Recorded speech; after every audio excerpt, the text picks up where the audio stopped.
Jæja, komið sæl og verið hjartanlega velkomin hingað á Kjarvalsstað í kvöld. Bið ykkur að fá ykkur sæti og langar að segja ykkur að það eru kaffi og hafraklattar og vatn hérna fyrir aftan ef þið viljið næla ykkur í, gæða ykkur á. Kannski gott að fá sér eitthvað heitt og gott að drekka og svolítið hryssingslegt úti.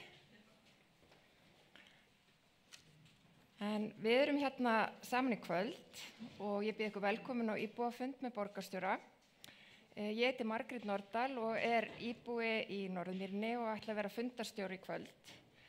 Ég ætla að segja ykkur að fundinum strengt og hann verður aðgengilegur eftir fundin á YouTube-rás Reykjavíkurborgar og sömuleiðis á vef Reykjavíkurborgar ef fólk vil hlusta aftur. Og velkomin líka þið sem eruð að horfa kannski í streyminu heima. Við erum að fara hérna yfir á fundinum í kvöld nýtt hverfisskipulag Hlíða, Háteigs og Öskjuhlíðarhverfis. Þannig að þetta verður fróðlegur og góður fundur á ég von á. Og ég ætla svona rétt að renna yfir dagskrána og fara svona yfir nokkra mikilvæga punkta áður en við vindum okkur í fundin. Og hverfisskipulagið í heild sinni, tillögurnar sem liggja núna fyrir, skipulagið í kynningu núna og kynningin stendur í 8 vikur og lýkur 11. janúar. Þannig að þið getið legið yfir þessu núna næstu vikurnar. Það sýning hérna í endanum hérna á skipulaginu, þannig að fólk getur líka komið hingað og kynnt sér, kíkt á þetta hérna eftir og sýningin verður hérna til 23. nóvember og svo hægt að skoða hana í þjónustuveri Reykjavíkurborgar eftir það. Og fólk hvatt til þess að kynna sér þetta og íbúum í hverfinu sem eru náttúrulega sérfræðingur í sínu umhverfi og það hægt að gera athugasemdir á vef skipulagsstofnunar á skipulagsgátt.is. Þess utan verður hverfisganga með íbúum sunnudaginn 27. nóvember klukkan 1 og þá lagt af stað héðan frá Kjarvalsstöðum og boðið upp á heitt kakó við uppágöngu, þannig að það verður notalegt. Það kannski fyrst í aðvendu eða hvað? Þetta það. Allavega getið orðið smá jóló með kakó. Dagskráin hér í kvöld á þá leið að Dagur Bjarkirsson hefur leikinn.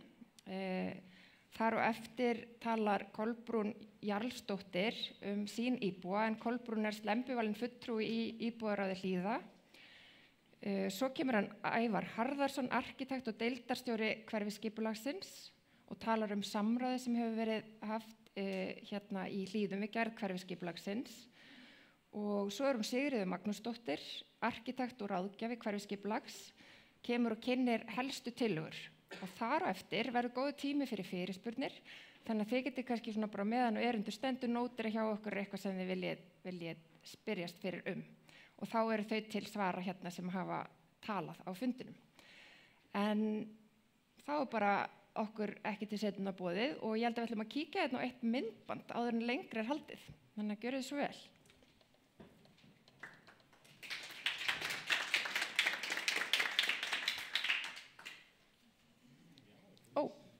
Ekki vídeo?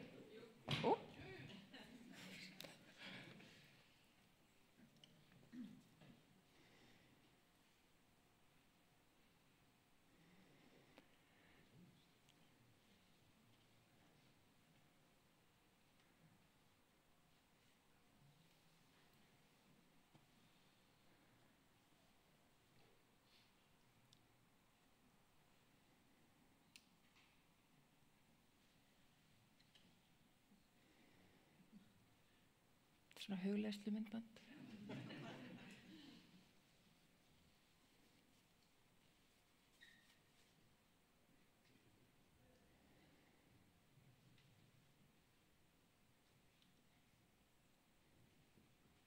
Á ég að tala? Við sjáum hérna fallega loftmynd yfir hverfi. Finnst ykkur ekki svolítið leiðilegt hvað allir eru með svona hvít þök núna? Mér finnst vantar svolítið svona fólk sé að velja sér fleiri liti í þökin. Það eftir hvort maður í drónamyndi eða bara niður á gólf. Akkurat, það er satt.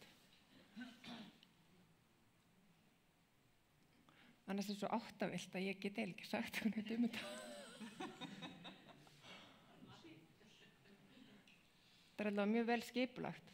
Mér finnst alltaf gaman að segja frá ég búi í Norðurmýrinni þar sem svona fyrsta skipulaga hverfi Reykjavíkurborgar. Jæja, herðu, ég bara hvet ykkur til að kynna ykkur myndbandið eftir fundin og hlusta á það sem var sagt, það örugglega mjög skemmtilegt. Herðu, ég ætla að bjóða Dag Bjargeirsson, borgarstjóra, velkomin á svið, þannig að gjörðu svo vel, Dagur. Takk fyrir Margrét og gaman að sjá okkur öll. Ég veit ekki hvernig ykkar æska var, en þegar ég horfði á þetta myndband þá fór ég einhvern veginn og varð bara svona leikskólastrákur aftur. Af því að á þeim árum þá dreymdi mig ofta að ég var að fljúga svona yfir, einmitt á svona sirka þessum hraða, yfir leikskólalóðina. Og það er eitthvað við þessa kyrrð, sko. En ég er ekki að hefja yfirreiði við borgina með íbúafundi, heimsótti öll hverfin meira að minna fyrir rúmu ári síðan, meðal annars Hlíðarnar, en við höfum haft þann háttin á þegar við erum að fara með hverfaskipulag einhvers hverfis í loftið og við erum búin að gera núna fyrir Árbæinn og Breiðholtið, að við erum með svona opinn kynningafund og reyndar fyrir háaleiti líka á bústaði. Þannig að ef þetta væri svona venjulegt deiliskipulag eða eitthvað annað skipulag að þá þætti það nú kannski ekki mjög dramatískt að setja þetta í loftið, en hverfiskipulag er svo sérstakt vegna það er svo margir sem eiga í því. Svo ótrúlega margt fólk sem hefur lagt eitthvað til, en það hefur gerst yfir dálítið langan tíma, þannig að svolítið mikilvægt einhvern veginn að staðsetja okkur í ferlinu og ég veit að Ævar mun gera það hér á eftir sem hefur haldið utan hverfiskipulagið. En að því að það er svona 1,5 ár síðan ég var síðast með fund í Hlíðunum, að þá er þetta líka svona bara aðeins, erum við að uppfæra upplýsingarnar sem við fórum yfir þá. Og við þetta vorum að sjá hérna yfir þökin og húsin og hvað þetta er skemmtilegt og velskipulagt hverfi, býsna þétt og býsna fjölmennt. Svona gömlu heitin kannski eru hluti af Hlíðahverfinu, Öskjuhlíðarsvæði, Hlíðarnar sjálfar, Klambratúnið, Norðurmýri, Hlemmur og Holtin. Þetta er glæran sem ég var með hérna í upphafi árs 2022 og líklega vísaði til íbúafjölda talna frá 2021. Þá voru 11.621 íbúi og rúmlega 5.000 íbúðir og ég ákvað slepp ekki þessari glæru vegna þess að ég var með svona húsnæðisfund bara í lok síðustu viku og mér finnst bara svo athyglisvert að þið munið þessir 11.621 íbúi teljast núna að vera 12.333 sem er býsna mikil fjölgun á ekki lengri tíma.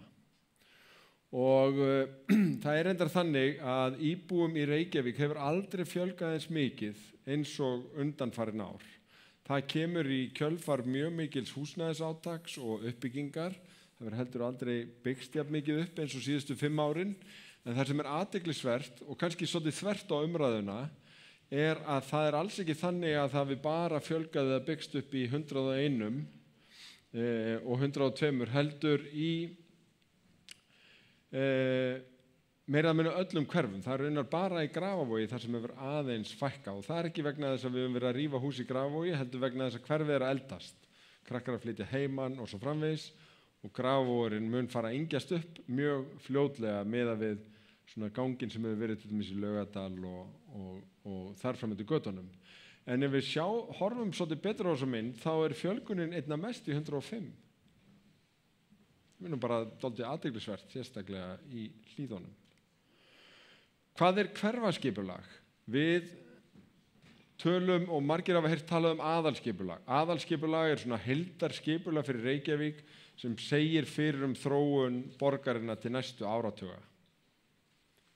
Getur verið svolítið abstrakt en það er rosalega mikill matur í aðalskipulagi þannig að þeir sem eru hungraðir í skipulagshugsun þeir borða aðalskipulag. Deiliskipulag er síðan einstakir reitir þar sem við erum að ná utan svona nærumhverfi og þetta þekkjum við býsna vel, en hverfaskipulag, það nýtt skipulagstig sem að í raun nánast fundið upp í Reykjavík og borgin þrýsti mjög á að það yrði leitt í lög, að það mætti gera skipulag fyrir heil hverfi, að því að við sáum að þegar borgin var farin að þróast og að þá var ekkert síður ástæða til þess að ná utan heildarhugsunum einstök hverfi, jafnvel þó þau væru að mestu byggð. Vegna þess að við viljum að hvert og eitt hverfi sé sjálfbært með þjónustu og í raun hafi allt til alls, séu svona 15 mínútna hverfi getum við sagt, og þá vildum við vita hvað margir búa hérna, á hvaða aldri eru þeir, hver eru styrkleika hverfana, hver eru veikleikar, getur verið að það sé allt of mikið vesen að gera sjálfsagðar breytingar á húsunum okkar, hvað má gera af einhverju skemmtilegu í garðinum eins og gróðurhús með aðeins stærri viðbyggingum eða jafnvel bara auka íbúð, hvar eru lóðir sem að rúma þetta. Við vildum ná utan heilu hverfin til þess að leggja svona línur til þess að gera fólki auðveldara að stekka við sig ef það var eignast börn eða þar fram eftir götunum. Og fyrstu hverfin sem við tókum voru Árbærinn og Breiðholtið. Kannski frá svipuðum tíma í sögu borgarinnar, en það var dálítið magnað að í Árbænum til dæmis að þar voru rosalega mikli möguleikar á að skilgreina auka íbúðir í mjög stórum húsum, þar sem börnin voru kannski flutta heimann og fólk vildi vera áfram og gat þá gert það. Í Breiðholtinu voru líka miklar áskoranir. Þegar Breiðholtið var fjölmennast voru 30.000 mann sem bjuggu þar. Núna það eitt fjölmennasta hverfi borgarinnar með 20.000 manns. Það vantar 10.000 til að standa undir hverfistengdri verslun og svo framvegis. Fyrir utan það að fólk keyrir mikið. Þannig að þarna voru viðfangsefni. Hlíðarnar, við ætlum að fá innsýn í það hvað svona sérfræðingunum var efst í huga varðandi styrkleika og slíkt, og mjög margt áhugavert sem mun koma fram í þeirra tillögum, en eins og kannski í eldri hverfum þá erum við kannski þetta svona bland af því að sjá nýja möguleika og vera dálítið íhaldssöm það sem að okkur þykir vel heppnað og okkur þykir vænt Þannig að við erum í þessum leiðangrum alla borg að gera hverfiskipulag til að styrkja eldri hverfin okkar, til að fá fram óskir íbúa breytingar. Og þess vegna þetta ótrúlega mikla samráð sem hefur verið staðið fyrir. Við viljum vistvæna byggð, við viljum gjarnan að hverfistengda þjónustan og hverfiskjarnarnir blómstri, sums staðar þarf beinlínis að endurreisa þá. Og þar sem færi gefst viljum við fjölga íbúðum til að jafna aldursdreifingu. Hér mynd sem hefur verið teiknuð til að tákna raddirnar sem koma fram í borginu alls konar. Það ekki nokkur leið að sjá hvað stendur, en það ekki punkturinn heldur. Það eru alls konar skoðanir frá alls konar sjónarhornum, frá alls konar fólki. Það meiri sér hérna hundur sem tjáir sig. Og það einhvers konar met. En við höfum býsna góða reynslu af samráði á þessu svæði. Eitt af fyrstu verkefnum sem ég tókst á hendur, þá var ég formaður skipulagsráðs, var samráð Hlemm, og við kölluðum þetta Hlemmur Plus, og það var ótrúlegur áhugi hérna af svæðinu og hverfinu, og fólk mætti á Hlemm til að segja sínar skoðanir á styrkleikum og veikleikum Hlemmsvæðisins, og það var skrifað lærða greinar þar sem ég var hættur mjög mikið fyrir það að hafa áhuga á Hlemmi sem að allir vissu að væri dauður og væri búin að vera ömurlegur í 20 ár og þýddi ekki að gera neitt. Og núna hefur fjölgað svolítið, þetta ekki á samráðsfundinum, þetta bara núna tiltölulega nýlega eftir að mathöllin var þarna, en raddirnar voru mjög sterkar að einhvern veginn að Hlemm-torg mætti vera meira torg og meiri samkomustaður og svona akkeri við ofanverðan Laugaveg, og við fórum í samkeppni og nú erum við byrjuð að framkvæma samkvæmt þessari samkeppni í áföngum, eins og það við kannski séð á fyrstu stubbunum, en þarna verða svona fjölnota svæði og lifandi svæði sem að hugmyndin að nýtist á öllum ástímum, sem getur verið áskorun. Við erum stödduð þetta hér á Kjarvalsstöðum á Klambratúni, og við höfum, það var eitt af því sem við svona heyrðum á þessum, þó að fundirnir væri Hlemm, þá var ekki síður svona áhyggjur og áhugi á Klambratúni. fólki fannst það lítið notað, það var óþægilegt að vera þarna á kvöldin vegna þess að það var ekki búið að hugsa almennilega fyrir lýsingu og það vantaði svona eitthvað til að gera með krökkunum og eitthvað svona. Þannig að við erum búin að vera núna í meira en 10 ár með svona 1 og 1 verkefni á hverju ári þar sem við erum að þróa Klambratún, ekki of mikið, ekki of róttækt en svona bara í mátulegum skrefum og torgi hér fyrir framan auðvitað hlut af því. Og þetta bara til þess að minna á að þetta allt út frá svona heildarmynd þar sem við erum að bæta við einhverju sem við getum kallað element á hverju ári. Þá að koma tjörn, þá að koma meira hreyfisvæði þar sem að núverandi sparkvöllur og við höldum áfram að þróa leiksvæðin eins og við höfum verið að gera. Sama með Öskjuhlíðina, við viljum halda henni sem náttúrusvæði, þar fórum við líka í samkeppni. Tillagan sem vann heitir Perlufestin, við erum búin að vera að gera þetta svolítið í áföngum, viljum halda í svona þennan náttúrulega karakter fyrir þá sem vilja nota þetta til víðamannslaup og annað slíkt, en líka gera þetta aðgengilegt fyrir þau sem eru bundin í hjólastól eða eiga erfitt með gang og svo framvegis. Þannig að þarna munum við sjá bætast líka við svona lítil nett dvalasvæði í takt við þetta umhverfi. Þarna heilmikið af minjum sem ekki allir vita af og við höfum verið að merkja þær aðeins betur í samvinnu við Isavia undanfarin ár. Þarna líka skógur sem sumir vilja skera en það ekki á dagskrá þessa fundar frekar en. Nauthólsvíkin annar svona staður sem að við erum að þróa svona í smáum skrefum. Það eru auðvitað rosalega margir sem að nýta sér þetta og við erum að auka og bæta aðgengið. Við ætlum að horfast í augu við það að þessi pottur það vinsæll að við þurfum von bráður að fara að fá annan og hugmyndin að bæta líka við gufuböðum, jafnvel einhverju sem verður hannað í samvinnu við fólk þarna með alþjóðlegum arkitektum sem eru mjög góðir í gufuböðum. Aðeins íþróttirnar í hverfinu sem skipta auðvitað mjög miklu máli, bæði grónum hverfum og hverfum sem eru að byggjast. Það hefur verið gríðarleg uppbygging í kringum Hlíðarendarsvæðið og kringum Val. Við erum að ræða frekari þróun uppbyggingu íþróttamannvirkja og samninga við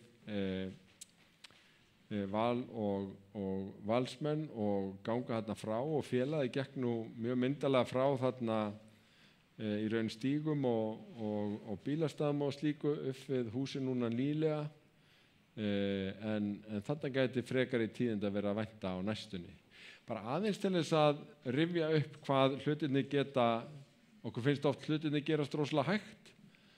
Þetta var Hlíðarendi 2017 og þessar 2 myndir hef ég stundum notað til að lýsa þessu, svo fekk ég ennþá betri myndir bara núna daginn.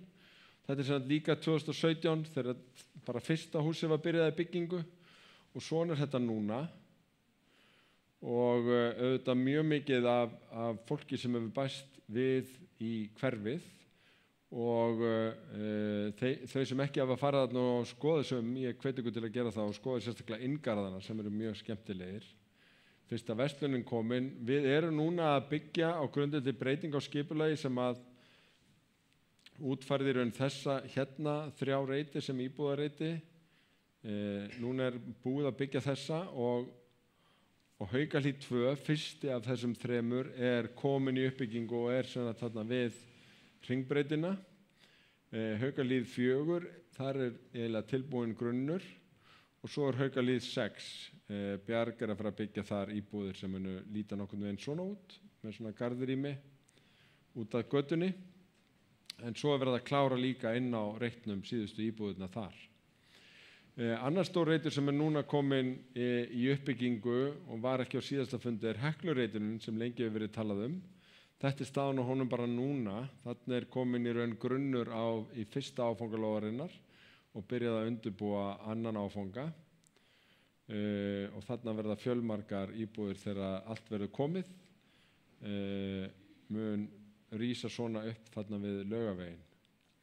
Nú það víða verið að byggja í Holtonu þegar við sögðum Hlemmur Plus fyrir meir en 15 árum að þá svona vissum við að ef þetta myndi lukkast þá myndi það smita svona út í umhverfið og það mjög mikil endurnýjun í gangi í Holtunum víða. Þetta Skipholt 1 þar sem verða 34 íbúðir.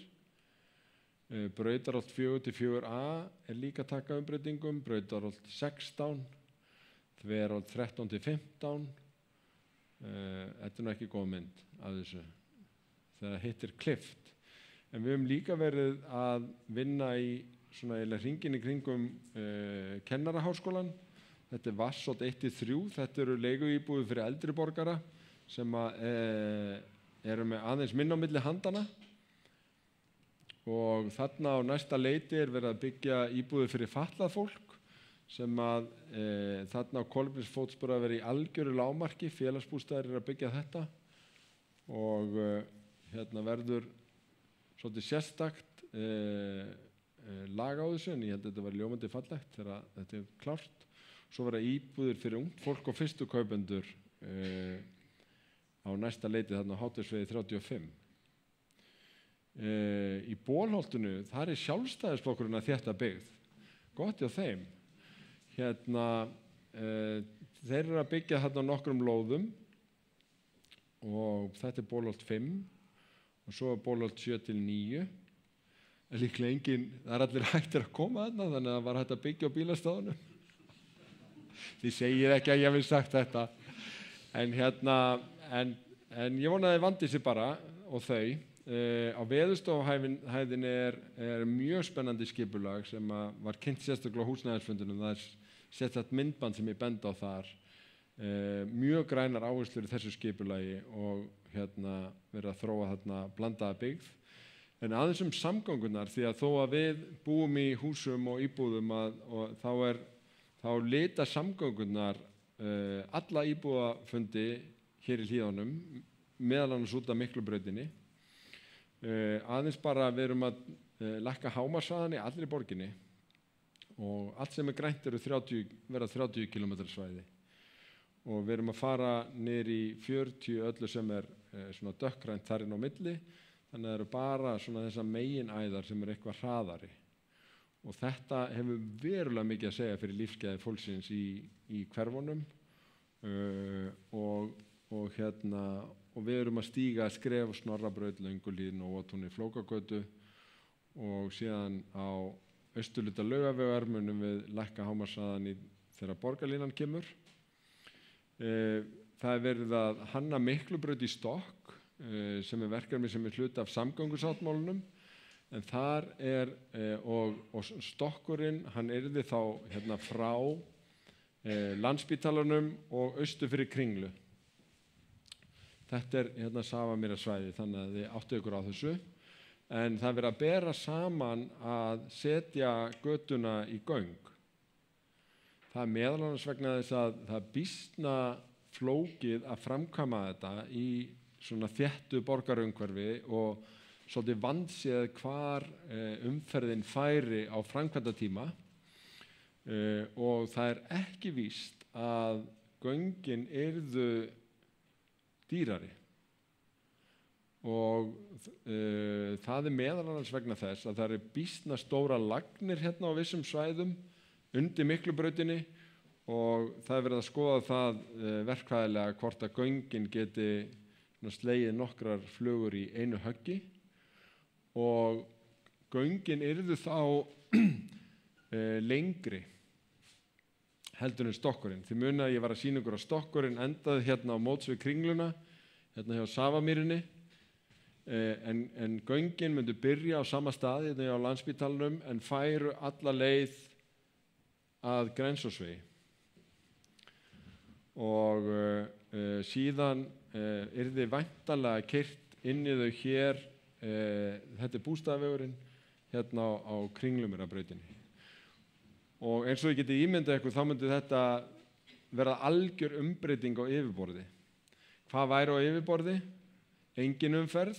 Nei, það yrði umferð, það yrði borgarlína, ein akrein, róleg, hverfistengd umferð í hvora átt og stígar. Göng- og hjólastígar.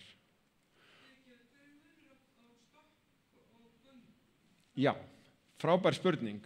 Þetta auðvitað dálítið svona verkfræðingatal en stokkur sem bara svona steypt gjá sem þú byggir lok yfir. Þannig að þá grefuru og steypir og setur lok yfir. Göng hins vegar boraru bara onni og kemur síðan upp einhvers staðar annars staðar. Þannig að þá ferðu dýpra en raskar ekki yfirborðinu á meðan. Þannig að ef þú ætlar að gera stokk þá þarftu beinlínis að grafa á einhverju tímapunkti, þarf að grafa skurð.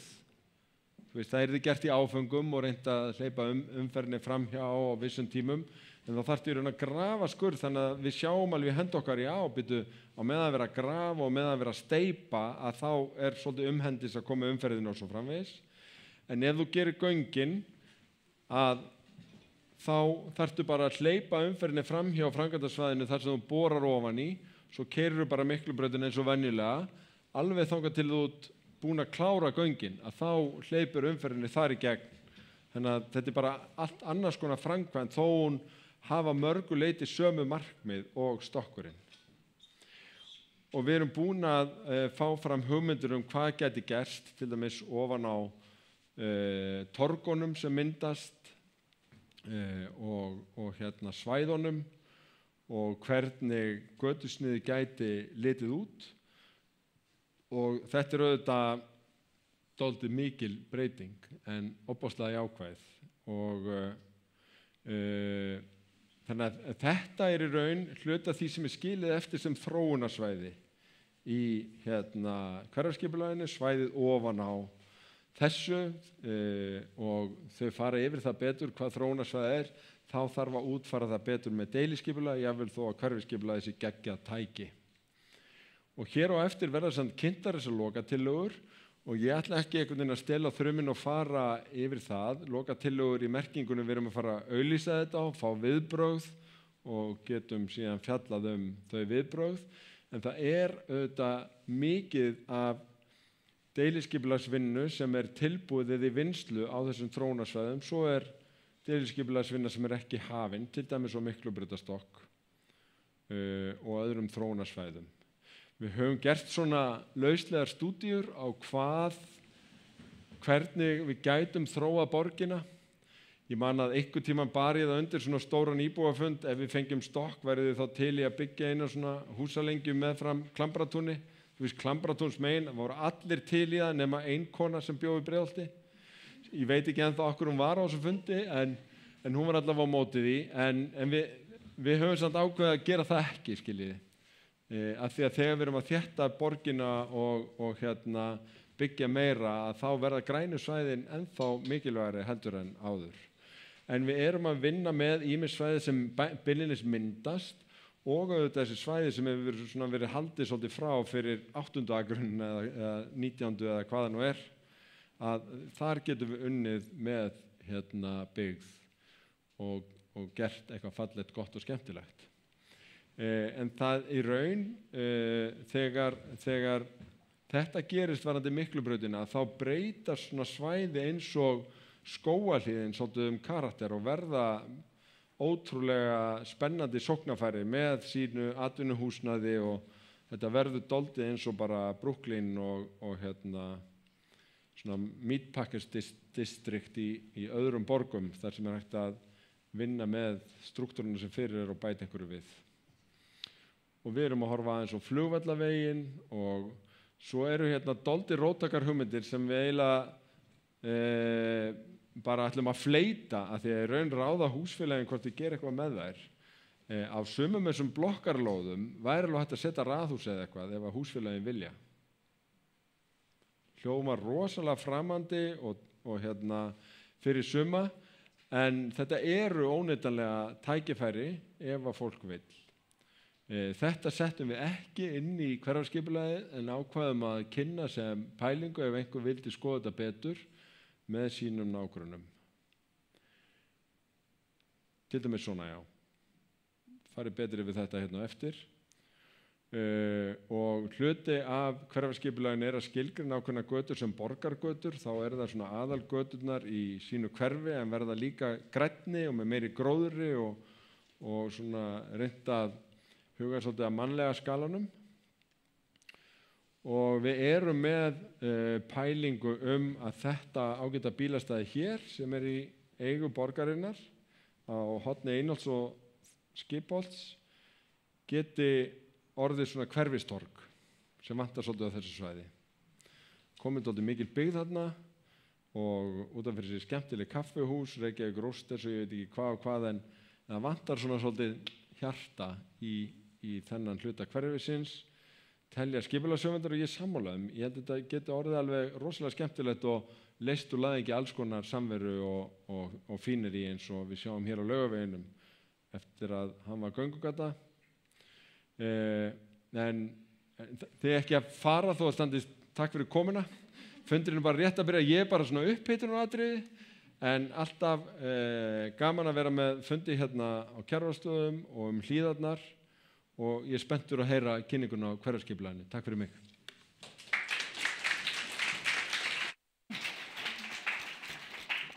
Herðu, takk kærlega fyrir þetta Dagur. Ótrúlega spennandi að sjá þróun í hverfinu og líka bara að búa inn í hverfinu og upplifa þessar breytingar sem hafa orðið hérna síðustu árin. Það bara frábært. Ég ætla að bjóða næsta mælinda hér að það hún Kolbrún Jarlsdóttir sem í íbúðaráði miðborgar Hlíða. Gjörðu svo vel, þú mátt bara ráða. Gefum henni gott klapp. Takk fyrir. Ég hrippaði hérna niður nokkra minningar. Dagur eiginlega búin að fara yfir þetta allt saman, þannig ég stytti bara mál mitt. En fyrstu minningarna hér hjá mér að ég með móður minni að kaupa sennilega hangikjöt. Síðan voru haldnar áramótabrennur með mikil fögnuð. Nú seinna mér kom þetta fallega heilaga hús hér sem ég vona að við gætum vel að. Nú sonur minn ólst líka upp við að leika sig hér á Klambratúni og það var litla sleðabrekkan, körfubolti, mikið spilar og ennþá vel nýttur. Í dag kem ég með barnabörnin eða ég ligg hér í góðu veðri og les og þetta svæði hefur tekið miklum breytingum og þróun og ég fagna hundagerðismálinu sem mér finnst mjög spennandi að fylgjast með. Ég á ekki hund. Öskjulín líka mikið uppáhald og skjólgóði kirkjugarðurinn. Það eru dásamlegir göngustígur, hjólastígar, en við þurfum líka muna að passa náttúrustíga. Ekki malbik og steypalt. Það hollt að ganga smá þúfugang. Og allt þarf að haldast í hendur, gott aðgengi og líka að gæta náttúrunni. Og hér stutt í allar áttir, ég ætla ekki að telja upp hvað við erum rík hér, það búð eða safn á hverju horni. Það stutt í Öskjulína, við erum með verslanir, við erum með kaffihús, við erum með allt. Og það stutt niður í miðbæ. Við erum með lágvöruverslun og það væri nú gaman að það væri kvöð á verslunarkeðjur sem ætla að reisa verslun í nýjum hverfum, að því fylgdi sú kvöð að reisa litla smávöruverslun. Því það gott að ganga í búðina sína. Og við minkum trafík. Við erum með blindrafélagi hér í Hlíðunum og við þurfum að sýna meiri aðgátt á rafskútu veðrið. Það verið að þjálfa leiðsöguhunda hérna og við megum ekki skilja eftir rafskútur á göngustígum þó við viljum hafa rafskútur og það með mikið gleðiefni að sjá að það komið hjóla og rafskútustandur hér við strætisvagnaskýlu okkar við Miklubraut og ég vona eftir að sjá það við hverja einustu strætisvagnastoppstöð í borginni. Eins og ágætt kona sagði við mig daginn, þá vona ég líka að við eignumst bara svona skutluvagn sem fer bara stofnæðina, það er Miklubraut, vestur í bæ og upp í Breiðholt, því Breiðholti skiptistöð og þannig getum við stokkið í þessa skutlu og gengið síðan inn í hverfin. Sumir þurfa lengri keyrslu, aðrir þurfa styttri. En hverfin eru góð af því það býr gott fólk í hverfunum. Og hverfi hér afskaplega gott, það mikið uppákomum, foreldra og barna, skottsölur í bílum, garðsölur, draugahverfi og Hrekkjavíku. En það er mikið af börnum í þessu hverfi.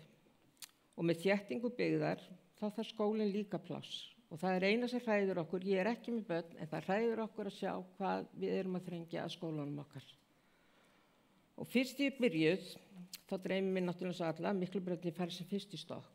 En þangað til endilega já takk, við fögnum því að lækka hraðakstur. Og þá vil ég líka nefna Hamrahlíð. Þar fyrrnefnt blindrafélag, þar barnaskóli, mjög stór, þar framhaldsskóli og 2 leikskólar og það væri gott en við getum gert eitthvað við Hamrahlíðina, kannski einstefnu, ég veit það ekki, en ég veit að skipulagið finnur út úr því. Takk.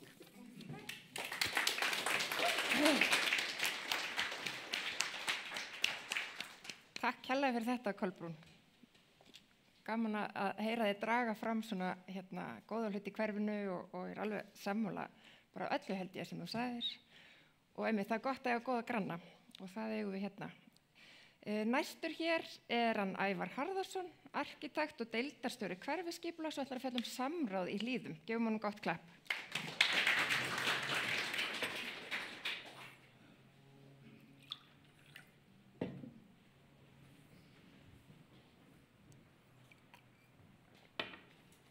Góða kvöldið. Ég ætla semst að fjalla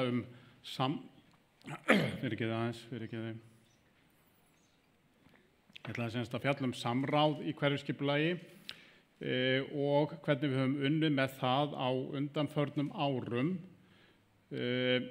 og svo ætla ég að svara 3 stuttum spurningum í lokin sem ég fæ oft varðandi það samráð. Samráð sem sagt skipulagt vinnuferli þar sem verið að leita eftir áliti íbúa, hagsmunaaðila, opinberra aðila á skipulagsmálum á öllum stigum ferlisins og fá fram þeirra hugmyndir og vinna svo áfram með það. Við sem sagt vinnum samráð, það byggt á lýðræðisstefnu Reykjavíkurborgar sem gengur út á það að hlusta, rýna, eftir atvikum breyta og bæta og síðan að miðla.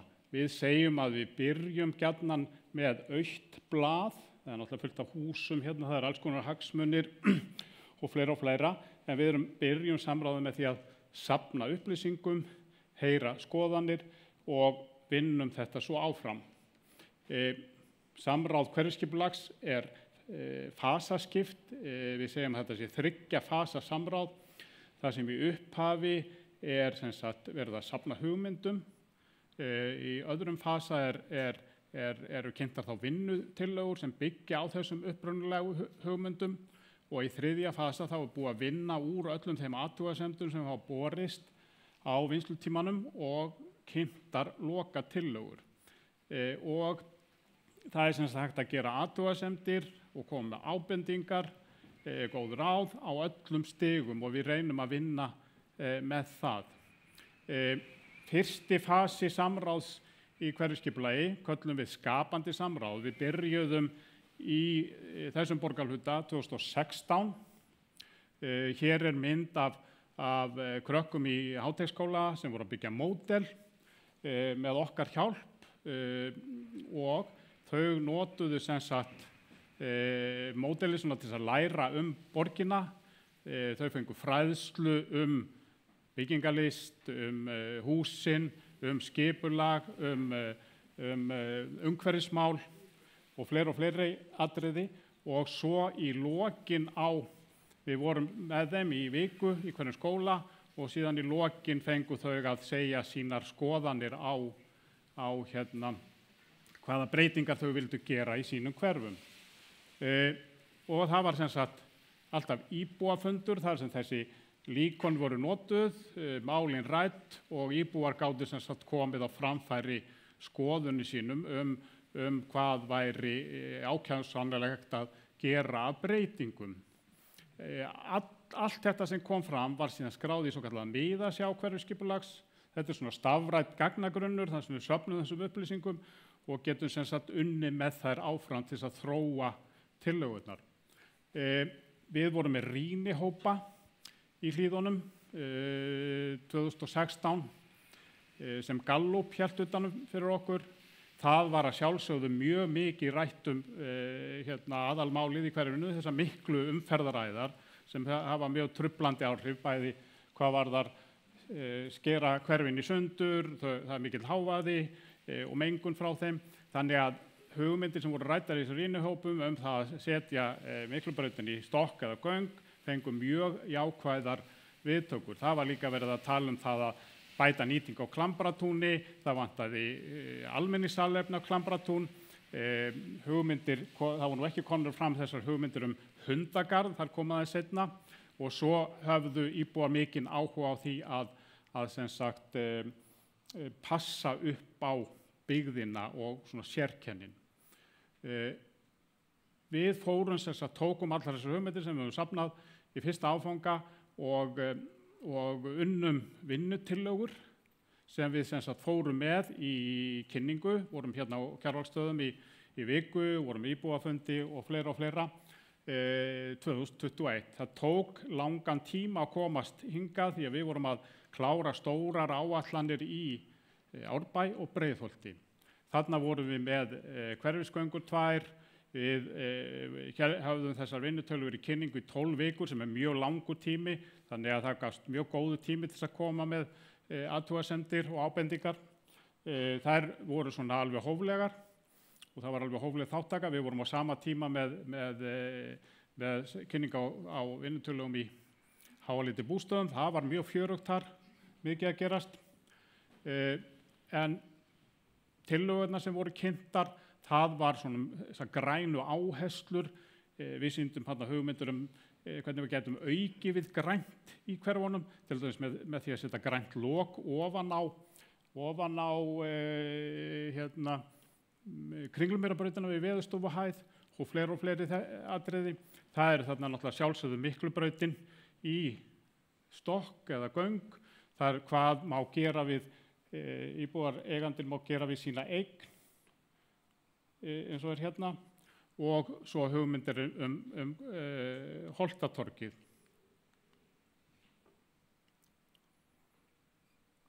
Á þessum kynningartíma það bárust 20 athugasemdir og ábendingar. Það er semst ekkert voðalega mikið. Það voru mikið samgöngur, það voru stígamálin, það voru líka starfsemi og þá mjög mikið tengt gististarfsemi, grendastöðvarnar. Við vorum þarna með hugmyndum að vera með svona lausagöngugarð fyrir hunda hérna á svæðinu þar sem hverfisstöðin og eitt og annað, og yfirleitt voru frekar jákvæðar viðtökur við flestu þessu.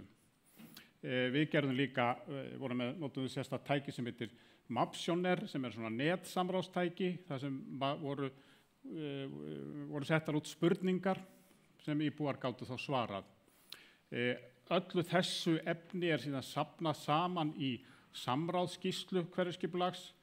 Hún sem sagt nær til dagsins í dag með öllu því efni sem hefur verið kynnt og hvernig fjallað það, og síðan bætum við þá við því sem kemur fram á þessu kynningartímabili. Þannig að samráðsskýrslan verður fullgerð þegar þessu kynningartímabili lýkur. Hérna eru svona helstu afurðirnar í hverfinu. Við erum með greinagerð og stefnu, það eru skipulagsskilmálar, þetta eru stórar og mikla bækur, og síðan eru uppdrættir, en það eru uppdrættir inn í af hverju skilmála einingu. Hún fer aðeins betur yfir þá, Sigríður hérna á eftir. Þetta fyrir Háteigshverfið, þetta fyrir Hlíðahverfið og Öskjuhlíðahverfið hérna. Þessu fylgja leiðbeiningar sem eru svona nánari útfærsla á skilmálum og eiga að hjálpa fólki, bæði hvernig þau að sækja og fleira, og við erum síðan að vinna með fleiri leiðbeiningar sem eru sérstaklega hugsaðar svona út frá þeim vandamálum sem eru í hlíðunum. Það fylgir þessu skipulagslýsing, byggðakönnun sem þá svona verndar ákvæði byggja á, og samráðsskýrslan, og þetta má sem sagt finna allt á vefnum okkar. Sem sagt kynningartímabili það hófst 16. nóvember og stendur sem sagt í 8 vikur eins og hefur komið fram, og endar 11. janúar. Við erum sem sagt með sýningu niður í Borgartúni sem stendur allan tíman, Við erum með smásýningu hérna út inn í hliðarsal hérna frammi og síðan erum við að kynna þetta á þessum rauðu húsum. Það eitt sem stendur hérna út á Klambratúni og annað niður á Hlemmi. Ég er sem sagt með 3 spurningar sem ég ætlaði svona í lokin að svara. Sem sagt í gegnum árin hef ég rætt við alls konar fólk hverfisskipulagið. Þetta eru börn og ungmenni í grunnskólum og framhaldsskólum, háskólanemar, íbúar, fasteignaeigendur, kjörnir fulltrúar, starfsmenn borgarinnar og annarra sveitafélaga ásamt fagaðilum í byggingariðnaði og það hefur komið fram alls konar spurningar en það er hægt að sameina þær svona svolítið í þessar 3 spurningar sem eru hérna uppi þegar kemur að þessu samráði. Annars vegar hvernig gagnast hverfisskipulagið fasteignaeigendur, samráðið raunverulegt og verið að hlusta, þetta kemur oft fram og hægt að gera góð hverfi en betri með nýju hverfisskipulagi. Áður en ég svara fyrstu spurningunni þá þarf það að koma fram að fasteignaeigendur eru fjölbreyttur hópur, þetta eru íbúar sem búa í eigin húsnæði, þetta eru aðilar sem leigja út íbúðir, atvinnurekendur, opinbera aðilar eins og borg og ríki sem eiga og reka leik- og grunnskóla, framhaldsskóla, háskóla og íþróttamannvirki og þar fram eftir götunum. Í skilmálum hverfisskipulags að finna verðmætar skipulagsheimildir sem þessir aðilar geta nýtt sér. Þetta annars vegar heimild til þess að stækka og þróa húseignir til að gera þær bæði vistvænni og heilsusamlegri og eru þannig í samræmi við markmið hverfisskipulagsins. Einnig eru þarna heimildir fjölgun íbúða en það er náttúrulega eins og allir vita íbúðaskortur.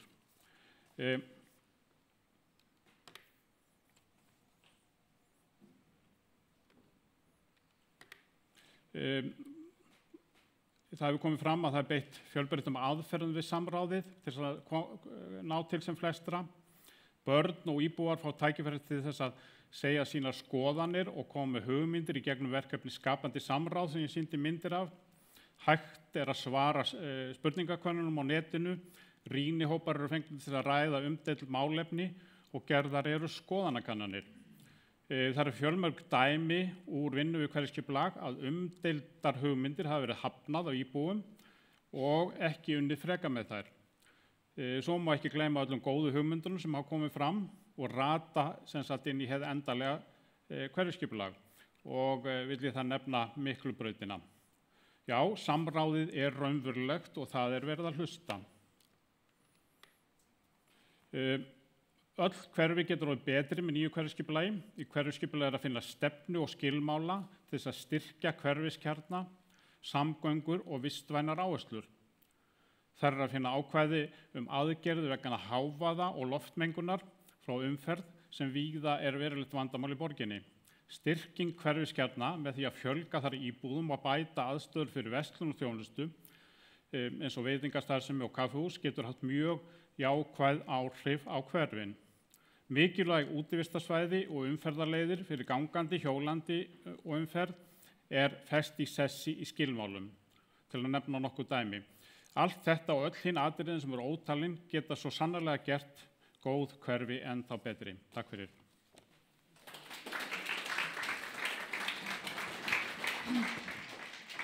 Takk kærlega fyrir þessa góðu yfirferð yfir samráðið, Ævar. Og þá bara hérna Sigríður næst hér upp, Sigríður Magnúsdóttir, arkitekt og ráðgjafi hverfisskipulag, ætlar að fara hér yfir helstu tillögur. Gefum Sigríði gott klapp. Já, borgarstjóri og íbúar Hlíða og aðrir gestir. Já, eins og ég segi, Sigríður Magnúsdóttir heiti ég og ein af ráðgjafateyminu sem var svona skipulagsfulltrúa innan handa við gerð þessa hverfisskipulags. Með mér voru Helga Bragadóttir, arkitekt hjá Canon Arkitektum, Stefán Thors, umhverfishagfræðingur hjá VFSO ráðgjöf og Hlynur Torfarsson, skipulagsfræðingur, hann einnig hjá VFSO ráðgjöf. Ég ætla að fara í gegnum þessa kynningu út frá helstu áherslum sem eru eiginlega 7 lykiláherslur vistvæna byggð. og upphaf þeirra má rekja til aðalskipulags Reykjavíkur. Og svo erum við að taka það inn í hverfisskipulagið og svo hríslast þetta svona smá saman niður í deiliskipulag. En þessar lykiláherslur eru samfélag, mannvirki, gæði byggðar, orku og auðlindir, vistkerfi og minjar, samgöngur og náttúruvá. Og þetta eru þá þeir kaflar sem ég fer í gegnum hérna. En það sem þetta, að þetta búið að vera gríðamikil vinna í mjög langan tíma og það búið að fara yfir mjög vítt svið sem við sáum í glærunni hjá Ævari afurði þessa skipulags og ég rétt aðeins bara að kroppa í yfirborðið af því að afurðirnar eru eins og kom fram þarna hjá Ævari að það eru greinagerðir fyrir hvert hverfi og í Borgarhluta 3 eru 3 hverfi, það Háteigshverfi sem norðan Miklubrautar, Hlíðahverfi sem nær að Bústaðaveginum og Suðurhlíðarnar eru í Hlíðahverfinu líka og svo það Öskjuhlíðahverfi sem hefur verið að byggjast upp. Og fyrir hvert af þessum hverfum eru sem sagt greinagerðir, það eru skilmálar fyrir hverja skilmála einingu og skilmála eining þá í raun og veru svona afmarkast svona af sambærilegum byggingum og svo getur maður farið þá inn og fundið sitt hús og hvað get ég gert þar. En þetta eru þessar áherslur sem koma þá fram í þessum skilmála einingum. Og varðandi samfélagið að þá þetta svona yfirlitsmynd í raun og veru hvernig samfélag og þá svo þjónusta sem við bjóðum upp á og það nærþjónustan sem eru þessi kjarnar og samfélagsþjónustan mjög rík í þessu hverfi og það kannski endurspeglast að þetta mikið skólahverfi og svo erum við þarna í næsta nágrenni við Landspítalann þó hann sé ekki í okkar hverfi en þá bara segjum við að hann sé hjá okkur og svo bara heilmikil atvinnustarfsemi í þessu hverfi. Og svo finnum við líka götu og torgsölu. Og í skilmálanum að þá þetta eitt af þessum leiðbeiningarítum að það starfsemi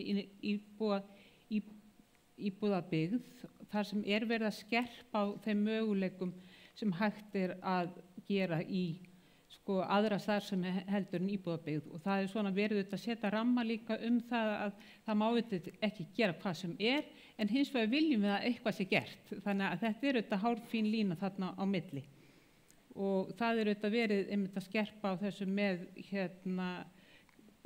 ferðaþjónustuna að menn get ekki bara valtað yfir öll hverfi og sett upp hótel í hvaða húsi sem Fjölgun íbúða líka eitt af atriðum hverfisskipulagsins og það íbúðum hefur fjölgað mikið eins og við sáum á glærunni hjá honum Degi og þetta mjög dýnamískt hverfi, það mikið að gerast og það sem sagt tekið á því og til dæmis sýndir möguleika á því að það má innrétta litla stúdíóíbúð í bílskúr. Varðandi mannvirki að þá þetta eiginlega skiptist borgarhlutin í svona 3 þætti að svona megin þætti að það sem sagt þau svæði sem þróunarsvæði sem þessi fjólubláu litur og það bara gífurlega stór hluti af borgarhlutunum sem fellur undir þann þátt og svo það mannvirki sem þessi bláu og svo fjölgun íbúða og það svona þykk blá lína utan það og það inn á þá til dæmis verið að þarna leiðbeiningar að koma upp lyftu í fjölbýlishúsum en þá kallar það á að allir þurfa að vera sammála þetta en það í þessum leiðbeiningum að þá svona hvernig það hægt að gera til dæmis að fjármagna lyftur með því að byggja hæð ofan á og þetta var sett inn á blokkirnar sem að Kringlumýrarbrautinu frá Skipholti og í leiðbeiningum líka talað svalir og útlitsbreytingar og það hér eitt dæmi til dæmis húsin við Stórholt sem alveg svalalaus en mun bæði bæta gæði og öryggi íbúa fái þau litla svalir sem í raun og veru falla mjög vel að húsinu. Þannig að það eru komið leiðbeiningar það og eins eru leiðbeiningar þakbreytingar, að hækka rís og útbúa kvisti og þess háttar og það eru þá ákveðin takmörk hvað hægt að gera og svo framvegis. Og ennfremur með kjallara, hvernig getum við gert kjallaran nothæfari með því að grafa frá jarðveg og síkka glugga. Og svo þetta tekið líka á þessu með smáhýsi á lóð, hvernig við getum megum koma þeim fyrir og það eru afmarkaðir þá sérstakir reitir fyrir þessi smáhýsi og sama á við fjölbýlishúsin og það eru auðvitað sorpskýli og þess háttar sem þarf að koma að nú þessi fjölbýlishús í hverfum borgarhlutans að þau eru auðvitað byggð á þeim tímum þegar voru svona sorpbrennur en þær eru væntanlega að teknar úr notkun með nútíma flokkun á sorpi. Og hér þá kaflinn gæði byggðar og þá í þessu þétta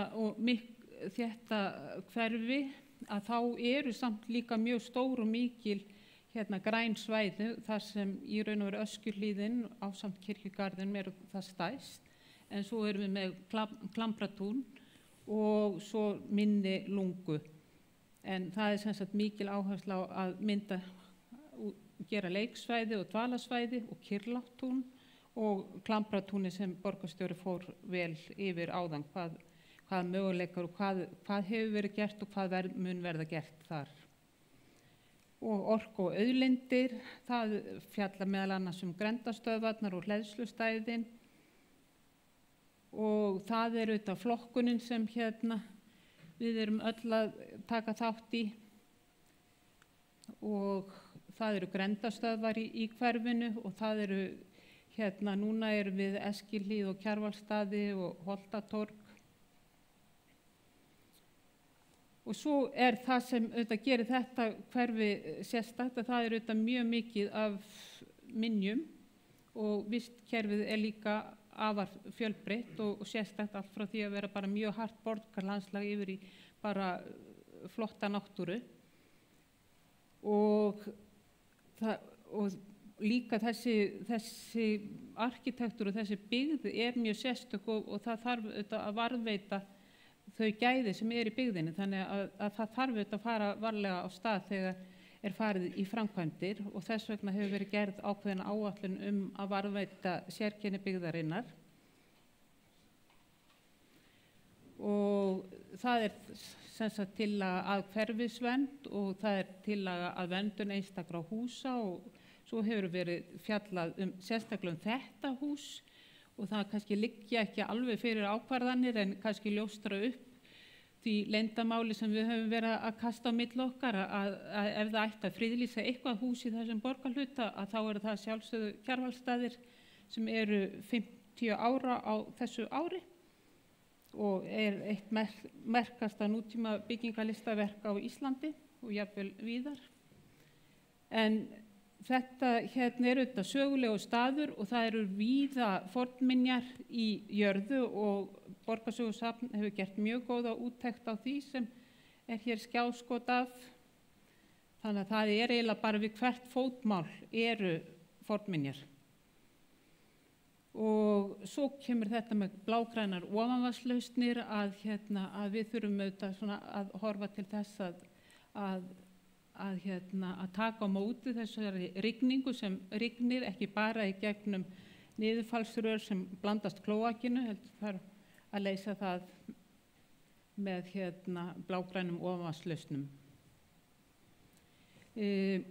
Næsti kafli þá samgöngurnar og þetta auðvitað þannig séð mikið samgönguhverfi. Við erum auðvitað með þessa miklu umferð allt umlíkjandi og það líka mikið almenningssamgöngur og það líka götur og stígar og það gott hjólahverfi en þetta aðalega mjög gott gönguhverfi. Það gott að ganga á milli, það eru gangstéttar við hverja einustu götu og og kannski þetta eitt af gönguvænari hverfum bæjarins. Og svo að því að það alltaf verið að tala hjól og ganga og hvað verið að ýta einkabílnum út, en fann þessa glæru fékk þessa glæru í dag sem sýnir í raun og veru að það nú aldeilis ekki verið að ýta bílnum út. Í Hlíðahverfinu eru núna yfir 15.000 bílastæði sem gífurlegur fjöldi þegar horft til þess að hér búa 14.000 manns. En það auðvitað vinna, það eru fleiri bílastæði en íbúar í hverfinu. Já. Bílastæði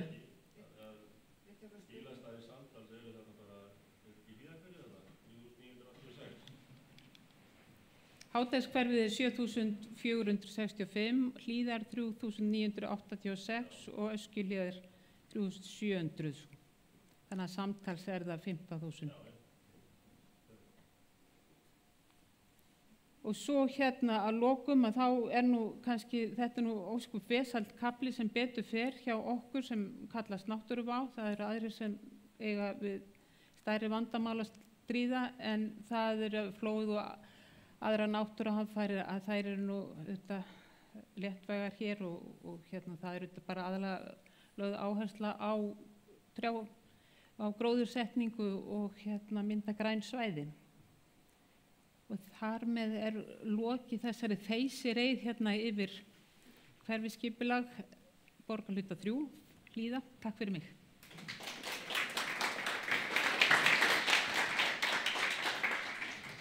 Herri, takk kærlega fyrir þetta, Sigríður. Það náttúrulega ekki létt verk að fara yfir allt á svona stuttum tíma. Þannig að sem betur fer fólk gott tækifæri til þess að kynna sér þetta nánar inn á hverfisskipulag.is eða kíkja á Kjarvalsstaði næstu daga eða niðri þjónustver borgarinnar. En nú komið að fyrirspurnarhluta fundarins og ég vissum að þið hafi margar spurningar. Við ætlum að bjóða Sigríði og Degi og Ævari að koma og tilla sér fremst til þess að geta svarað spurningum ykkar. Og við kannski höfum þann háttinn á að við söfnum saman 3 spurningum og bjóðum þeim svo að svara.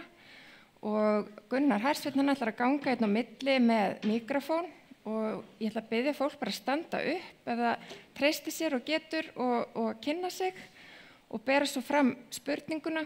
Og mér finnst gott að taka það fram bara að fólk muni eftir að vera kjarnir eða koma sér að kjarna málsins, koma fram með spurningu fljótt. Þannig að sem flest komist að með spurningu. Og við Ævar höfum bara augun opin og söfnum saman og tökum svona cirka 3 spurningar í einu. Þannig að gjörðu svo vel. Fyrsta spurning hér. Já, halló. Já, Birgir Deg í Meðalholti. Hjótaldi eftir að hafa talað samráð við íbúa. Það eru cirka 2 ár síðan við höfum fyrst samband út af þessum svölum sem við verðum að kynna í Stórholtinu. Það var umsögulaust slegið að borðinu. Við skil ekki alveg okkur. Það vísað í götumynd sem á kannski ekki endilega við raukastiði þess að því að götumyndin engin. Fólk setur bílastæði í garðana sína og rífur niður veggi bara eins og þið hentar. Mér langar að bara fá að vita, kynntuðu ykkur til að mynda varðandi lagnir í þessum húsum, veggunum sem þið leggið til að við skerum úr og setjum svalir. Þetta lagnaveggur hjá mér. Þetta gríðarlega dýr framkvæmd fyrir mig. Ég myndi telja að hækkun og þaki myndi henta okkur mikið betur, eykur fermetrafjölda og virði fasteignar og fasteignagjöld fyrir Reykjavíkurborg. Takk. 2 spurningar hlið við hlið í appelsínugulu peysu og grænum ból.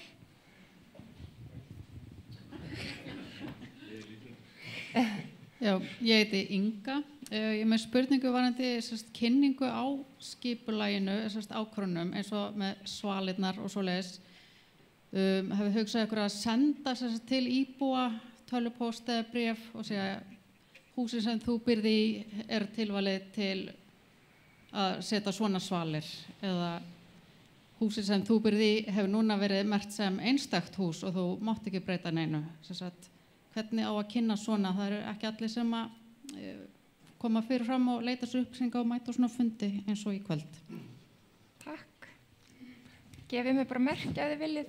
Já, Sveinn Orri heiti ég og er nú búinn að vera íbúi í Drápuhlíðinni í 37 ár, þannig að ég þekki nú hverfið ágætlega. Ég fagna því reyndar að það sé eitthvað stefna varðandi orkumál þarna, en ég svo sem ekki kynnt mér það því miður. En hver í raun stefna borgarinnar og þá í Hlíðunum varðandi orkuskipti á bílum, vegna þess að í fyrsta lagi þá þarf náttúrulega meiri spennu inn í þetta hverfi ef að þá að fæða þetta, annars þarftu að gera hleðsluna þannig að þú sért að hlaða bíliðinn á kvöldin eða á næturnar. Annars bara höndlar kerfið það ekki. Það sem sé 230 völt sem að er inn í hverfið en þyrfti að vera 400 eða svo í nýju hverfunum. Svo annað reynda sem við langar að benda á og það varðandi fjölgun íbúa og varðandi bílastæðið. Það er gríðarleg fjölgun þarna í öllum bílskúrum og guð má vita hvað. Þannig að það bara nágranni minn komið með 11 bíla sem var bara fyrir 6 árum síðan 4. Þannig að hvernig ætla borgin að taka á því? Ég bara spyr. Takk. Þá erum við komið með 3 spurningar, má ekki bara bjóða ykkur að svara? Hver vill svara fyrstu? Já, sko, mér heyrist nú þessar spurningar allar falla undir að vera mjög flóknar og erfiðar. Ég vísa á sérfræðingarna varðandi það að stúdera veggina, en heyrist þetta hljóma eins og góð ábending sem að er vert að skoða, þannig að gera ekki bara komin á framfæri hér, heldur komin inn í þetta ferli. Varðandi spurningu Ingu kynningu á möguleikum, að þá held ég að sé engin fullkomin aðferð í því. Jafnvel þó myndi senda bréf á einhverju tímapunkti í öll hús, að þá er það kannski ekki tímapunkturinn sem að einhvern veginn bara hittir þannig á hjá mjög mörgum að þau eru að spá í svölum eða einhverjum breytingum og eru bara ekki aðstæðum til. Þannig að ekki málið. Gaman að fá svona hljóðskreitingu. Þetta er svona eins og þegar einhver fær rétt fyrir eitthvað svar í spurningakefni.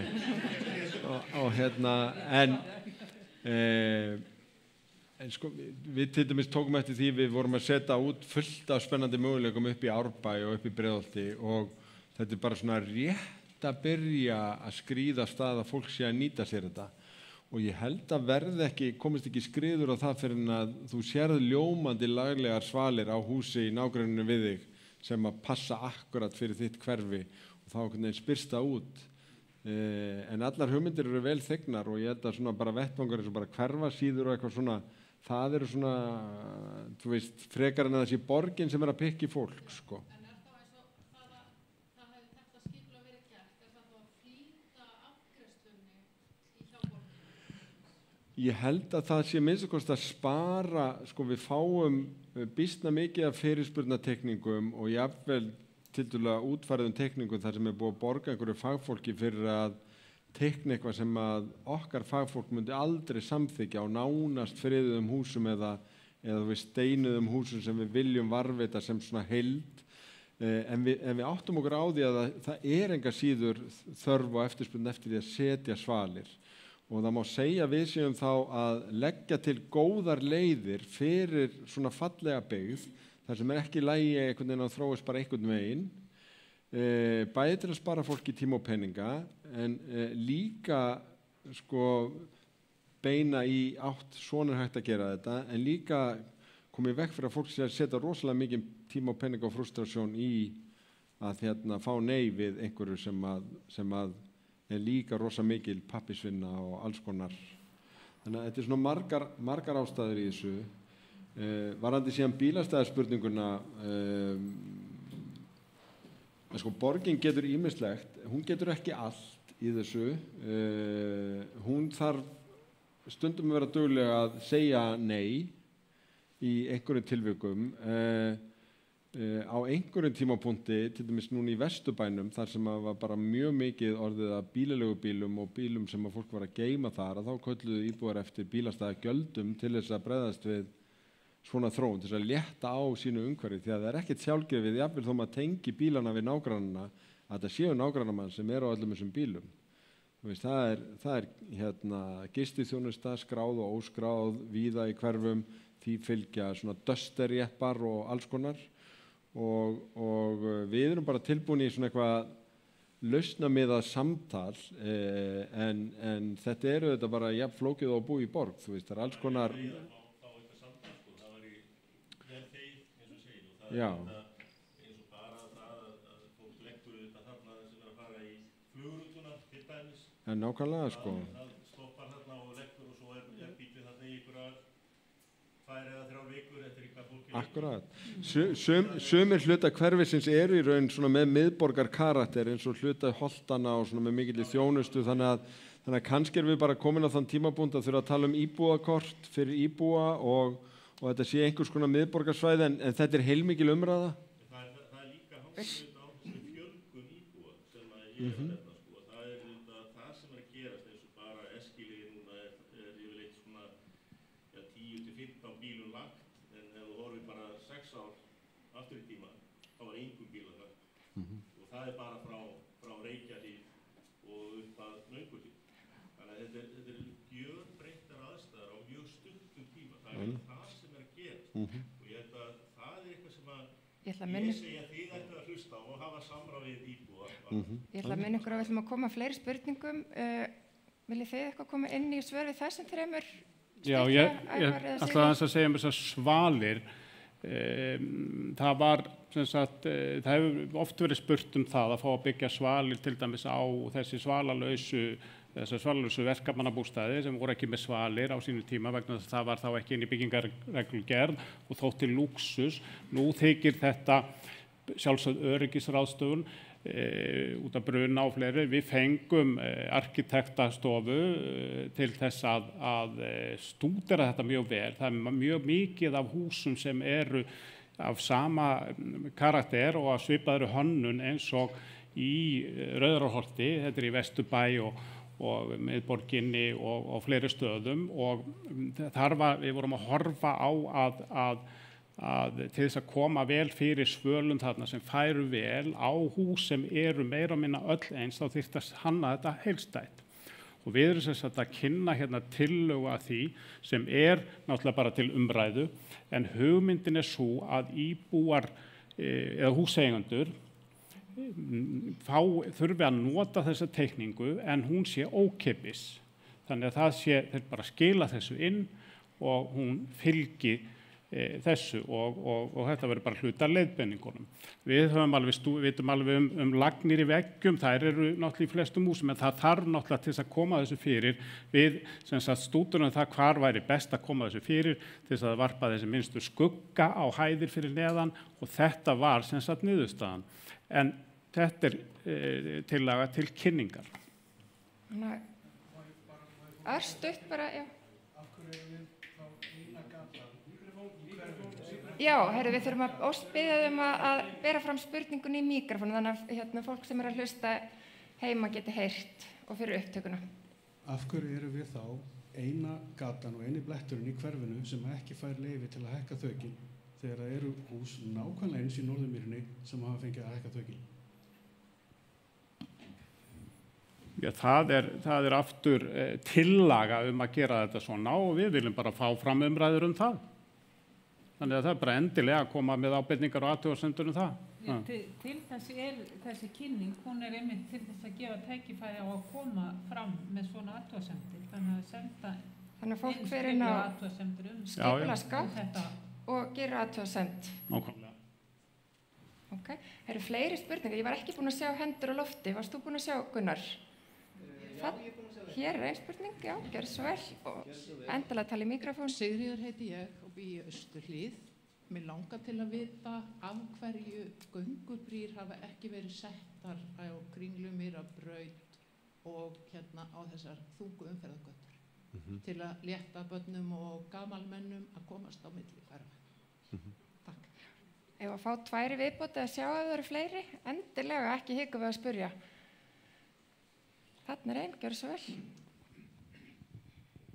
Já, sæl, ég heiti Steinunn Halldórsdóttir, búin að búa í hverfinu í 23 ár á Háteigssvegi og ég bara fagna þessum fína fundi og ég kannski svona meira með svona athugasemd varðandi viðhald og svona hvernig við erum að hugsa hverfið okkar. Nú ég búin að sitja nokkra svona fundi og það oft búið að biðja bekki, að vantar bekki fyrir fólk til þess að setjast allt hverfið. Mér langar líka að nefna gangstéttir, við fengum Mílu í heimsókn í sumar. Það allar gangstéttir skornar í sundur.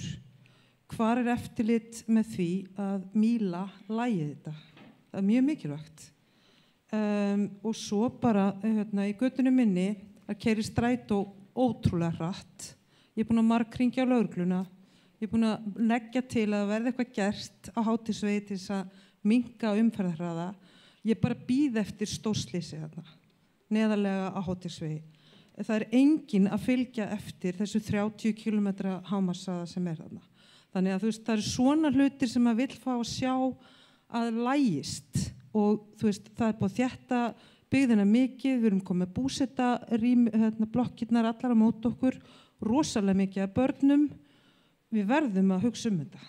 Þannig að þið heyri mér, það þungt í mér en leið fagna ég þessum tillögum og breytingum. Takk. Takk fyrir. Ef að taka eina spurningu viðbót ef einhver ein gjörðu svo vel. Ég heiti Helgi Gíslason, ég hef búið í borginni í 76 ár og nokkuð ánægður með það. En ég hef svo sem enga spurningu nema mér langar bara að segja til þess ágæta fólk sem unnið í okkar þá í öll þessi ár og þið heiguðu skilið og það á að geta þess að vel gerst og það það sem ég vildi koma fram. Vissulega hefur borgin vaxtarverki, hún stækkað svona gríðarlega stuttum tíma. Það sagt unglingar að þeir hafa vaxtarverki þegar þeir stækkað svo fljótt og sjálfsögðu eru vaxtarverkir í borg sem stækkað svona en eiga síðu það bara smámunum með það eitt að hún að verða að stóru borg sem stendst gagnvart erlendisborgum. Ég þakka fyrir mig og ykkar heila þökk fyrir ykkar störf. Takk fyrir Helgi. Herðu, gjörðu svo vel, má ekki bara bæða okkur að bregðast við. Já, takk fyrir fínar ábendingar Steinunn og við höfum verið að fjölga bekkjum og meðal annars eftir ábendingum við leitum sérstaklega til eldra fólks og fótafúina að þetta skiptir máli, sérstaklega þegar maður vill gera hverfin þannig að setja svona vestlega á köpunum á horninu og að þá þarf maður að hugsa fyrir það að sé svona hvílustæði reglulega, þannig að ég alveg með þér þarna og bara fínt í raun að fá ábendingar ef það gisið einhver staðar því að við erum alltaf að bæta einhverju við á hverju ári. Ég hef heyrt þessa ábendingu varðandi Mílu, við þurfum kannski eitthvað að fara að herða á skrúfunar, ég veit ekki hvort það tengist eigendaskiptum eða bara þeir séu víða að verki eða bara eitthvað sem klikkar í framkvæmdinni eða eftirlitinu eins og þú segir. Og hraðaksturinn eitthvað sem við viljum taka á og erum að fylgja eftir þó við séum búin að samþykkja öll þessi 30 km hverfi að þá erum við ekki búin að innleiða öll. Hvorki með skiltun, það kemur svona smá saman og alls ekki með hönnun og sumir segja að í raun verði ekki svona full eftirfylgni fyrir að einhvern veginn göturnar gefa þér svona undirmeðvitundar skilaboðum að þú ekki að fara svona geist. Það var ekki gamli stílinn það er svona beinn og breiður vegur og þá keyrir fólk hefur það tilhneigingu til þess að keyra of hratt og jafnvel þó að viti betur og allt það. Ég fekk alveg sting í magann þegar Helgi myndtökvari stóð upp, ég held að hann var að fara að húðskamma mig fyrir að hafa hætt að láta gera brjóstmyndir á borgarstjórunum á sínum tíma því að hann gerir alveg ljómandi góða myndir en ég skammast mér ekkert fyrir það samt, bara takk fyrir hlý orð. Viljið þið bæta einhverju við? Já, göngubrýrnar, við erum auðvitað bara með göngubrú nyrst á Kringlumýrarbrautinni. Þetta hefur stundum komið til tals, þetta eru dálítið umdeildar lausnir og sumir telja þetta skapa í raun falskt öryggi því að krakka bara hlaupa yfir allstaðar og sumstaðar hefur verið farið í það að girða í raun Kringlumýrarbrautina sem eru líka umdeildar lausnir. það eiginlega ekkert gott svar við ótrúlega mikilvæg umferð sem mjög hröð í gegnum íbúðahverfi.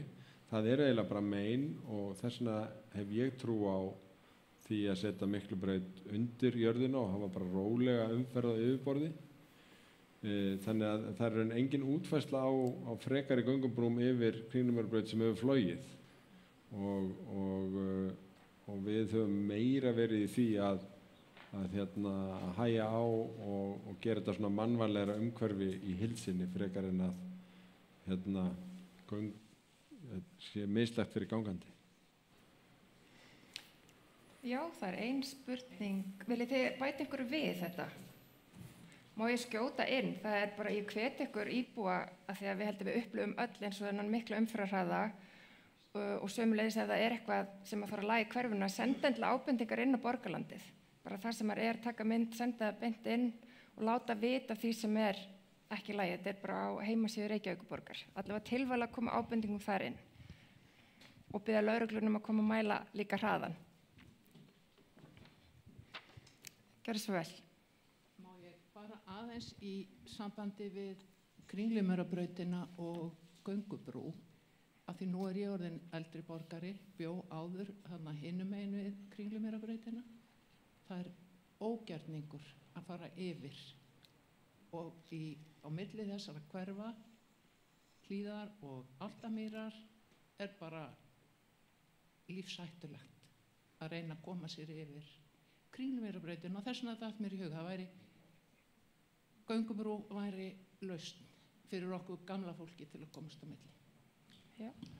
Þarna ein spurning. Ekki það gömul, sko. Það ein spurning hér og önnur hér. Ég bý líka í Bólstaðarhlíð og tek algjörlega undir það þó að Miklabraut færi í stokk eða eitthvað annað, þá léttir það ekki umferðinni við Kringlumýrarbrautina og lausn til að komast þar yfir á milli, eins og þú segir, Álftamýri og Hlíða. Það ein spurning hérna hinum megin.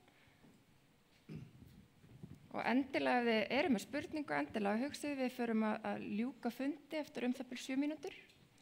Gjörðu svo vel.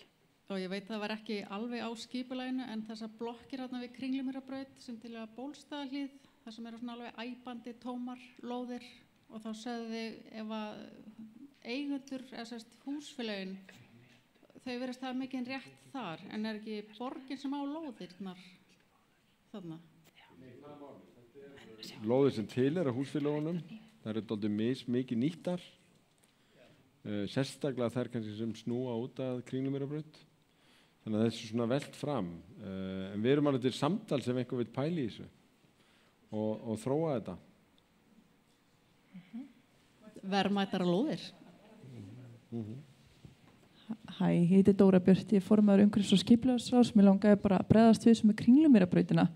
Þessi hugmynd hefur sannarlega komið inn núna frá íbúaráðinu einmitt þessa brú yfir Kringlumýrarbrautina og ég skil að það sé erfitt að fara þarna yfir og það almennt þannig að við viljum auðvitað reyna að hægja á umferðinu og gera vistlegra umhverfi en svo alveg spurning þar sem að það mikill hraðakstur og ekki stefnan eða ekki verið að fara í að lækka hraðan endilega akkurat þar, hvort að það sé réttlætanlegt að setja brú að þetta auðvitað vegagerða vegur þannig að þetta alltaf verið í samtali og við vorum eiginlega bara að hugsa að þegar þetta kemur inn að við myndum bara taka það samtal og svona sjá hvort það sé stemning þannig að af því að ég að heyra þetta frá mörgum bara takk fyrir að tala þetta og ég tekið til þessi hvatningu.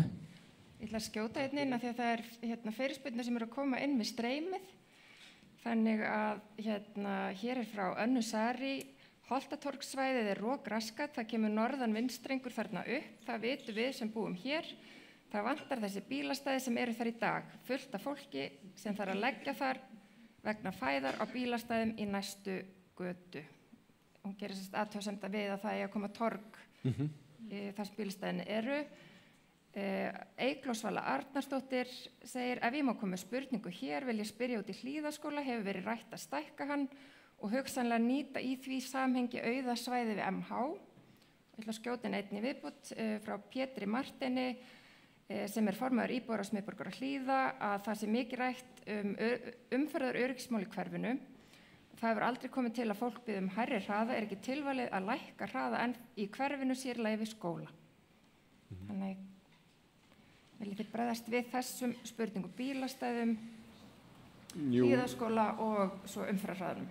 Já, ef við tökum aftan frá sko að þá bara mikið kallað eftir hraðalækkun og við erum að innleiða það og það er alltaf spurning hvort það sé of langt eða nógu langt gengið. Þannig að það er bara lifandi spurning og sérstaklega varðandi nála við skóla. Við höfum reynd að vera að skipta svolítið róttækt stefnu þar. Það er ekki nema svona 15-20 ár síðan var bannað hjól í skólan í mörgum skólum og við erum búin að vera að reyna að tryggja öruggar hjólaleiðir í staðinn og byggja upp hjólastæði við skólana. Ekki bara til þess að krakkarnir vennist við að hjóla, heldur til þess að foreldrarnir hætti að skutla þeim í skólan og skapi stór hættu fyrir önnur börn. Því að þetta svona, getur verið vítahringur við skóla ef það er mikið rennir í. Varðandi bílastæðin og Holtatorgið og þá hugmynd að þá er alveg satt að það þarf að skapa skjól og það er hægt að gera það á ýmsan hátt. Það er viðbúið að þetta verði eitthvað umdeilt. Sumir vilja áfram bílastæði, aðrir vilja eitthvað fyrir mannlíf og svona og það er bara eðlilegt að það sé rætt í hverfinu í tengstu við hverfisskipulagi. Þess vegna vekjum við sérstaka athygli að þessari hugmynd. Mér finnst hún góð og ég held hún geti gert frábært hverfi ennþá betra en það kemur ekkert óvart að einhverjir hafa ágjur af því að þar með glatist þessi bílastæði. Þriðja spurningi var? Það var hlíðaskólann. Ég heyrði að Ævar vildi stökkvinn varðandi torgið. Og svo tökum við hlíðaskólann. Aðeins inn með torgið að þá erum við með fordæmi að það er Óðinstorg sem var einmitt bílastæði og rókraskat og sem var svona torg í biðstöði mörg ár og hefur síðan fengið varanlega útfærslu og bara mjög vel hefnað í alla staði. Þannig að það er... Sko Reykjavík var rókraskat, það er svolítið að breytast, það er að verða meira skjól. Trjágróður hjálpar gríðarlega til, ég bý nú þarna líka og ég finnst þetta ekkert sérstakt rókraskat, ég labba þarna hverjum degi. Ég tek vel eftir því að þarna eru geymdir bílar. Það verður að tala það standa þarna bílar mjög lengi og þetta eru það byrjum 40 bílastæði. Það var nefnt hérna að það væru 15.000 og eitthvað bílastæði í hverfinu. Það er sérstaklega plansi hérna inn á sýningun eða svona sýningarspjald bílastæði Reykjavík sem eru núna að verða 190.000 mjög víða. En við getum rætt það, en ég held enga síðar að þetta getur orðið fínt torg og við ætlum að segja þetta var grænt torg til þess að búa til skól. Varðandi skólana þá eru töluverðar heimildir í hverfisskipulagi fyrir því að stækka skóla, byggja við þá og svona setja upp færanlega kennslustofur sem kemur oft upp. Þannig að það eru verulegar möguleikar að stækka skólana sem eru fyrir. Og svo er sérstök skólalóð við Hlíðarendahverfið sem er svona þá fyrir framtíðarskóla þar sem við erum núna með svokallaða ævintýraborg, leikskóla við Hlíðarenda. Þannig að já. Já, takk kærlega fyrir þetta. Gott að geta tekið inn spurningar líka úr streyminu, en það fyrir að líða að lokum hjá okkur hér í kvöld. Mér langar að minna á og hvetja ykkur til að skoða hverfisskipulagið fyrir Hlíðar inn á vefsíðu hverfisskipulagsins og að gera þá athugasemdir sem þið hafið inn á skipulagsgáttunni. Ég minni á hverfisgönguna sunnudaginn 27. nóvember klukkan 13. Það sem verður kakó í boði og að þið geti nýtt ykkur það að þetta er myndrænt hér til sýnis bæði á Kjarvalsstöðum og utandyra og í þjónustuveri borgarinnar. Og mér langar að þakka ykkur kærlega fyrir að leggja leið ykkar út í veðrið og koma hingað á þennan góða fund. Og mér langar að þakka fyrir mig, en ég kannski bara býð borgarstjóra að eiga loka orð á fundinum. Það er nú helst bara til að þakka þér fyrir skörulega fundarstjórn og öllum fyrir komuna. Takk fyrir kærlega í kvöld. Kæra þakkir.